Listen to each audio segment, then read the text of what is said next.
Čau ľudia, je tu Ender Dragon a dneska som tu cez prázdniny a dneska je to konkrétne dabovanie mojej animácie.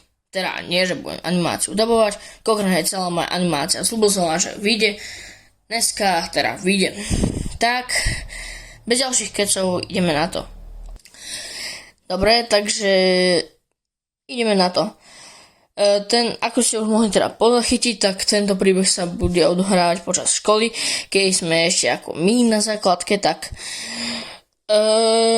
bola hodina, pamätám, že to bola ešte občianska hodina a toto je taký storytime animovaný, pretože som nechcel ho proste robiť nejaký ináč, ale že animácia, keď som na mojom kanále ešte nebolo. Tak, animovanú postavičku som ešte mal, ale chápete ma. No, takže keď sme všetci boli ešte chalania baby, tak a potom si pamätám, že bola hodina občianskej to bola, či čo. A už išlo zazvoniť. My sme si to dobalovali a keďže ja som to mal najviac, tak ja som sa ešte dobaloval a všetci museli čakať na mňa, takže som teda vždy bol poslaný. Takže prosím vás, dajte pre mňa like. Ďakujem vám. No. Ale to nie je všetko.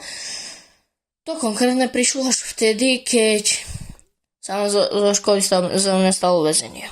Teda, nie za mňa sa stalo väzenie, ale tá škola pre mňa urobila väzenie. Takže nie, že presne, teraz aby sa nedostalo $1 alebo niečo, ale že doslova ma zamkli v triede. A to si dobre živo pamätám, všetci išli popredu a proste povedali, že nikto tam už nie je v tej triede, lebo učiteľka musela ešte zatvárať a potom ja som tam išiel a potom vidím zatvorené dvere. Kúknem a nedajú sa otvoriť.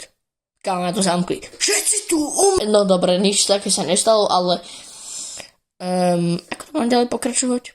Aha, dobre, už viem, ako mám pokračovať. To je tak, že ja som tam búchal na dvere, ako pizza. Jo, doslova, ale nezas nejak takto.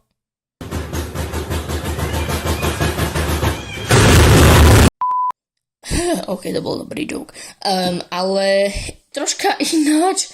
Prepáčte.